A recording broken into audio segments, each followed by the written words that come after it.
Hello, welcome back to the studio. Well, if this painting looks a little bit familiar to you, it might do because it's Sunset Aglow, but of course I've changed it quite a bit. I decided I love Bob's original sky, it's one of my favourites, but I wanted to do a seascape. So I did.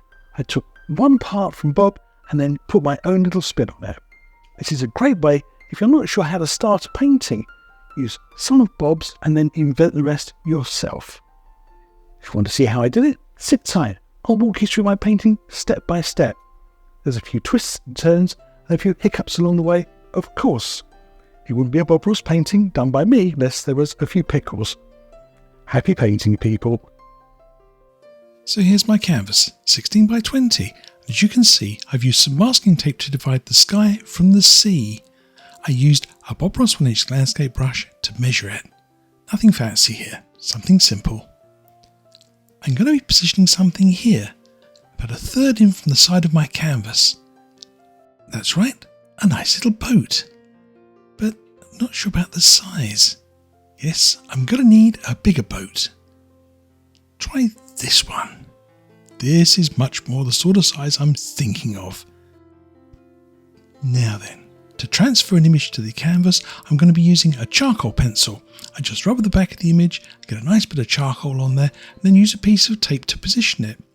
Reposition it again, and eventually put it back where I first had it, of course. To get that image onto the canvas, I simply use a biro. I'm looking just for the basic outline here, not too much detail. And of course I cleverly positioned it so that it'll be on the masking tape I'm going to take off. Oh well, I'll fix that later. Now, of course this charcoal will just rub off, so before it comes away, I just run over the outline with a pencil. It's now time to start working with oils. I'm going to be using this Bob Ross liquid white oil paint. I keep some in a small airtight container for ease of use. But don't forget, always give it a good stir before you use it.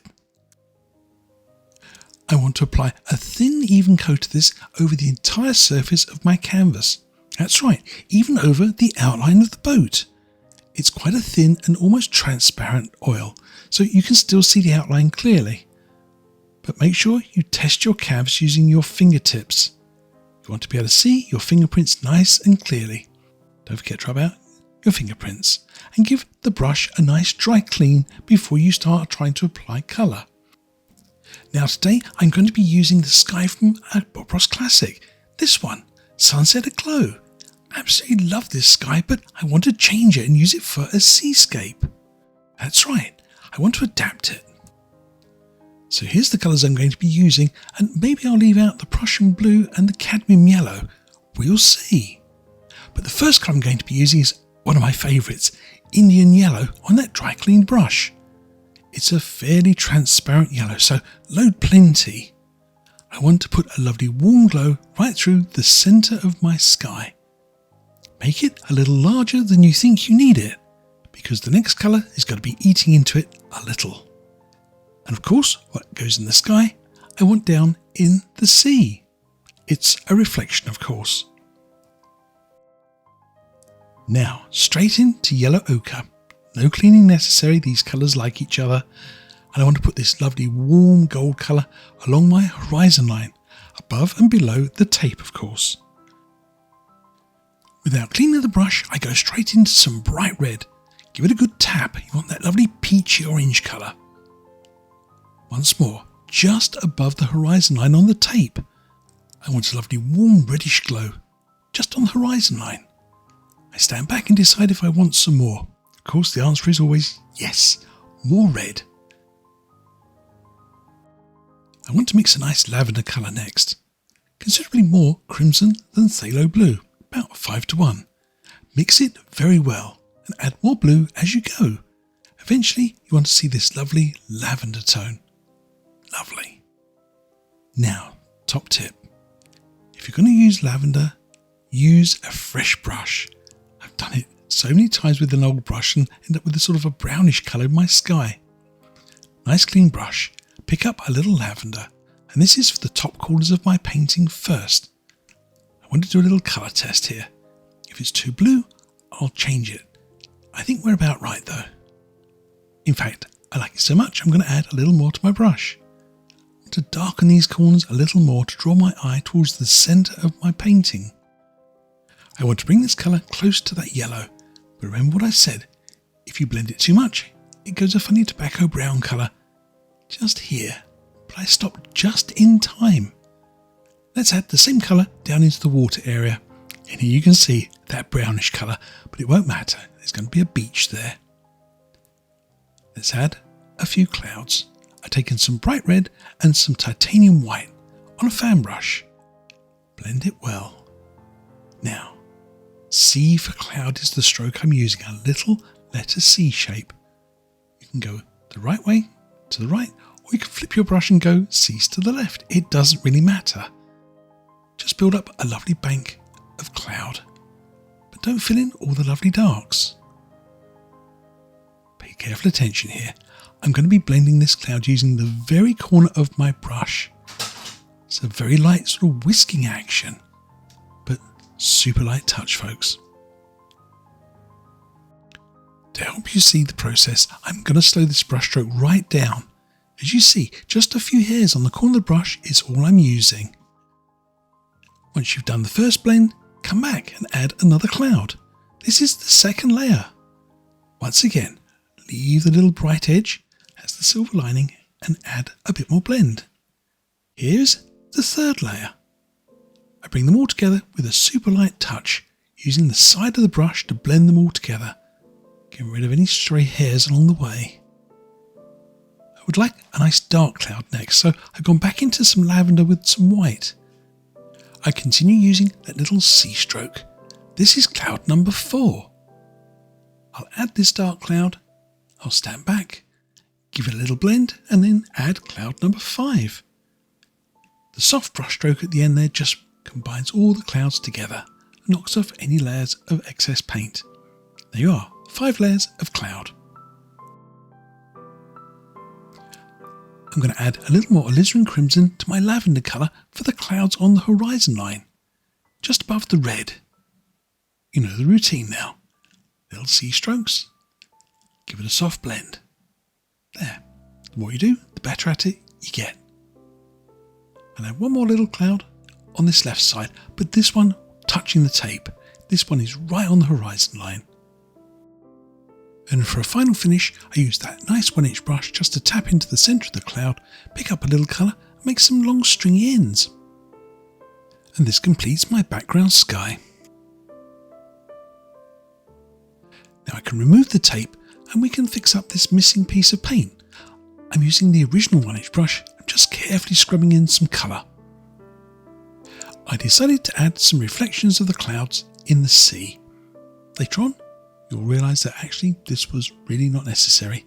I covered it all up anyway, but, well, just for the sake of a reflection. I thought it was good fun. And it just goes to prove that the reflection doesn't need to be too perfect to fool the eye, as long as it's roughly the right shape and colour. Now, to recover the outline of the boat, I simply use a cotton bud, and with light pressure, you can just remove the surplus paint. And there we are. The outline of my boat is revealed once again. It's just another reason I love using oil paints. So here's my painting so far, and as you see, that background sky is really eye-catchy. One of the other beautiful things about oil paints, of course, is that the little detail of the boat here was easy to recover. It's one of the big advantages of oils, is that they're slow drying. With a little cotton bud, well, I was able to pull the detail back. But it's time to push on with our painting, so sit tight and watch right to the very end. I decided to add a few rays of light behind my clouds, using my trusted, never fails finger painting technique. One I can never get wrong. It works perfectly every time, except this time it looks like a fluffy white dog. Even outlining the edge of the cloud just made it look worse. Oh dear. I'll put some outlines here. And these don't look too bad, but no, it was a fail. And sometime a man's got to know his limitations and when to start again. So I pick up a nice clean fresh dry 1-inch brush and blend it out. And what's this? Well, it's sort of what I think I want. Let's tap on a little bit more bright white colour. Yes, that's looking promising. Yes, that's the sort of thing I'm looking for. Blow that finger painting method, this is much more fun. And after a bit more fiddling about, well, I had a sky that I was pleased with. Just a few touch-ups with the finger painting method. Of course, I had to use my fingers somewhere. Now let's turn our attention to the sea. And for this, I want some off-white colour. Titanium white with a touch of the Indian yellow colour. Maybe a little red getting in there as well. Sort of a nice peachy orange tone. I'll use the small edge of my palette knife, cut off a little roll of paint, and right along the horizon line with firm pressure, just push and slide the knife along. I would just want to leave a small bead of bright colour here. I'll carry on adding more and more paint to my seascape. I think about the light trail, where the light is brightest from the background towards the foreground. Now, time for some planning, of course. I want to use my palette knife just to scratch out where I think I might have some nice rock pools on a beach. I want one under my little rowboat, and I want another one here, another one here, and maybe another one here. I think that's quite enough rock pools. I'm running out of beach. Speaking of which, let's paint some nice sandy gold colours. I'm going to start off with a little dark sienna and some phthalo blue. This makes a lovely grey tone, but more to the brown side today. I'll take some of this dirty white colour, rub that in. It gives me a nice sort of wet sandy brown colour. Maybe I'll add a little bit of yellow ochre as well, even with a touch of red in it. I think I've got a nice sort of sandy colour there. I'm going to use a filbert brush here just to outline the little rock pools. I just want to add some tone of colour, just to give me an idea of the composition at this stage. I'll vary the colours as I go. Sometimes a little more of the dark sienna tone here and there. I think some of this sand needs to look a bit more wet, maybe a little darker. I add lots of different colours to the beach. I don't want just one standard brown tone. I'll add a little more dark in the corner here as well.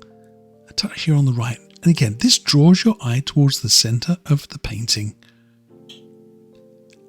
I've added some Van Dyke brown and some black to this mixture, and maybe a little bit more of the yellow tone. I'm going to take a small roll of this. I want this to be for the sort of the wet edge of the rock pools. Remember, this is only on the back edge. The leading edge we can't see for these rock pools because, well, there's a little hump in the sand. I want to use my filbert brush just to grab some of this colour and tease it back onto the beach. I'll do each rock pool in turn, making sure they each look as though they've been set down into the sand. And as you see, it's quite an illusion, isn't it? It really does look like there are little holes in my painting.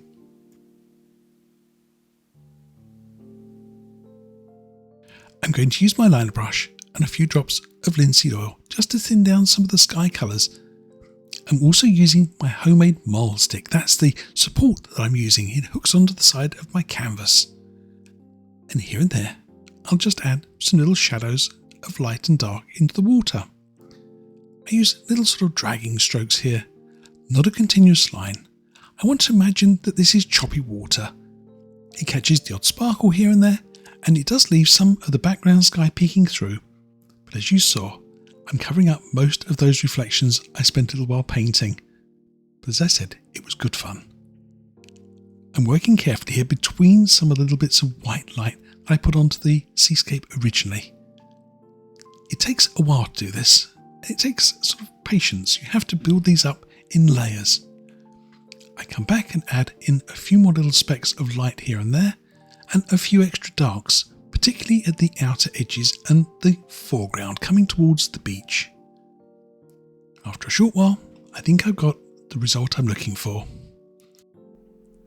Well, as you saw in that little sequence, I spent about maybe half an hour just adding some shadows and some darks to this area of my painting, and it's transformed the sea area from looking, well, quite frankly, a little bland to something now with some real interest. But also adding those darker colours in there really helped this bright area of my painting really start to stand out. It is so sort of noticeable how different the quality of the two sides of my Seascape are at this time. So I really need to come back and add some detail in there. But I won't make you sit and watch me do that for the next sort of half an hour. But I'll come back when that's all completed. And then we can start working on the area around the little boat and maybe doing some little bits of detail on these little rock pools here. So sit tight. Now, let's paint this little rowboat. And for this, I'm going to be using one of these small synthetic brushes from Royal & Langnickel. They work really well with oils. I'm using some dark sienna and some phthalo blue to make a nice shadow colour for the middle of my boat. As you see, it makes a nice blue-grey colour. Black would have been too dense, I think. This nice deep grey colour works really well. I'm going to mix up a slightly darker shadow colour right under this very edge here. Again, it just gives my boat a little bit more of a 3D look. If you enjoy my tutorials, don't forget, like and subscribe. That's it, reach down, give that little thumbs up a click. You can also subscribe to my channel, and that way when I release a new video every Sunday, you'll be the first to know about it. If you want to do a little more, you can even buy me a coffee. I spend all the money on new painting supplies. Thank you. I dry clean my brush, and using some sort of dirty white, off-white colours, I want to add a little highlight to the top edge of this little rowboat. I want it to look old and weathered, so pure clean white isn't necessary for this. If it was too bright and too white, well, it would sort of take your eye away from the background of the painting. You have to strike a happy balance between highlights and shadows. I also want to add a little bit of a shadow line around the base of the boat here. This would obviously be in shadow, being on the far side of the sun. Once again, I'm using some of that grey colour, toned it down a little bit more with some white. As you see, again, a painstaking job. Take your time with it. Stand back often. I'll fill in one section at a time, trying to sort of maintain some of the planks. I think as I stand back, I need to probably add a little bit of a shimmer of light to some of these little rock pools. Moving backwards and forwards between one feature in a painting and another really helps you get a sense of balance. Adding a detail in one area needs to be balanced against adding detail elsewhere in your painting. For instance, I think there should be some light white colour here on the beach, thrown back from the bow of the little rowboat. But now stand back. I think the whole rowboat looks a bit on the pale side. I definitely need to increase the shadow, but I only see that by standing back. You'll notice every once in a while my painting sort of stops. That's the moment I stand back from it and have a look at it from the other side of the room. Slowly but slowly, I increase the shadow and adding more detail into the reflection as well. This process takes a little time, but it will result in a better painting, I hope.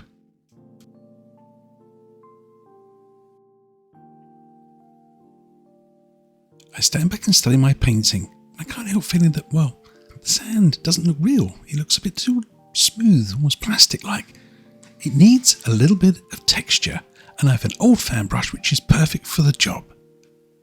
I've mixed up some of those nice sandy colours again, a little touch of white, and I'm just going to tap the painting and see what effect it produces.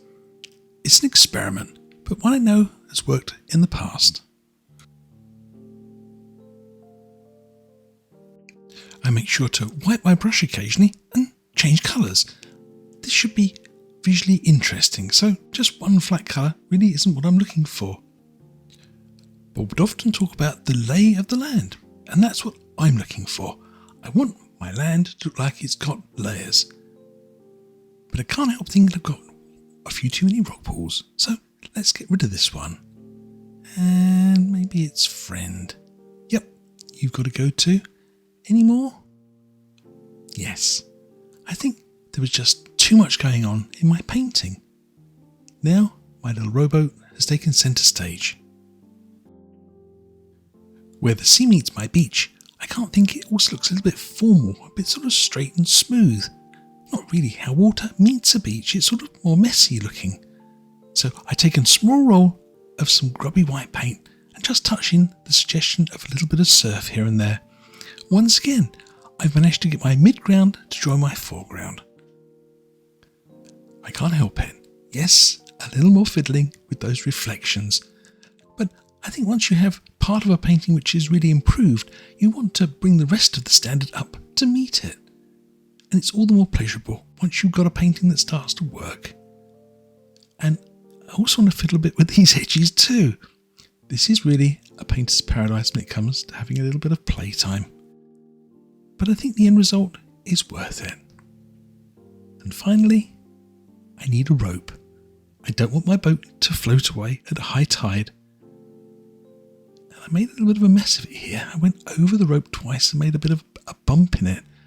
But I have an easy fix and one I've done before. I took a little touch of sap green, a little bit of yellow ochre. I made a nice sort of sludgy green colour. A little bit like seaweed, of course. A few dabs of that, and my little bump on the rope disappears.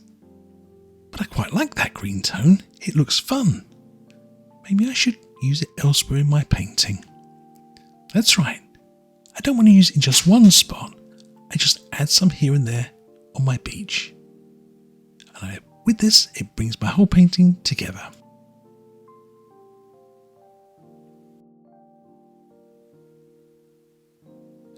And with that, we have a finished painting. Sunset Aglow, a Bob Ross classic, turned into a seascape. So there you have it. Sunset Aglow, but with an original twist by yours truly. Now, don't move. There's another lovely video for you to watch all about doing another beach scene. Happy painting, people. Too many hairs out of place that you can hear my sound properly. 3 to 1 and 1, 2, 3. This is a short sound test. This is Pippin. Yes. Hey, baby girls.